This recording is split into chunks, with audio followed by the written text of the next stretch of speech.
आणि यानंतरची बातमी मुंबईतून। मुंबईत एकाच वेळी एकाच ट्रॅकवरती 2 मोनोरेल आमने सामने आल्याची घटना घडली आहे।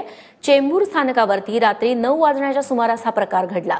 एका मोनोरेलमध्ये तांत्रिक बिघाड झाला, त्यामुळे दुसरी मोनोरेल मदतीसाठी पाठवल्याचं स्पष्टीकरण MMRDA कडून देण्यात आलेलं आहे। अहमद शेख आमचे प्रतिनिधी आता आपल्या सोबत आहेत। अहमद, MMRDA ने वेगळंच स्पष्टीकरण दिलेलं आहे, प्रत्यक्षदर्शींचं वेगळं म्हणणं आहे, वास्तव सध्या काय समोर येतंय? रेश्मा, काल रात्री 9:30 वाजताच्या दरम्यान चेंबूरच्या जे मोनोरेल स्टेशन आहे त्या स्टेशनवरती ही घटना घडलेली आहे।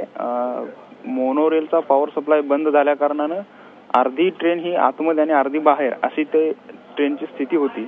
आणि त्याच्यानंतर मग तिथल्या जे नागरिक असतील, प्रवासी असतील, त्यांना वाचवण्यात आलं। परंतु प्रशासनाकडून हे सांगण्यात येतं की समोरून त्याच ट्रॅकवरून एक मोनोरेल याच्यासाठी बोलवली गेली की सुरक्षाच्या कारणास्तव काळजी घेण्यासाठी ती मोनोरेल बोलवली गेली। परंतु तिथे जे नागरिक उपस्थित होते त्या नागरिकांच्या म्हणण्यानुसार त्या 2 ट्रेनमध्ये टक्कर झाली आणि काही प्रवाशांना किरकोळ जखमाही झाल्या।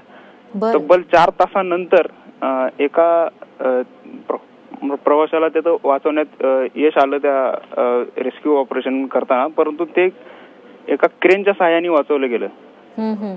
त्यामुळं कुठे ना कुठे प्रश्नचिन्ह आहेच की खरंच ती टक्कर झाली का रेस्क्यू ऑपरेशनसाठी ती समोरून आलेली मोनो होती।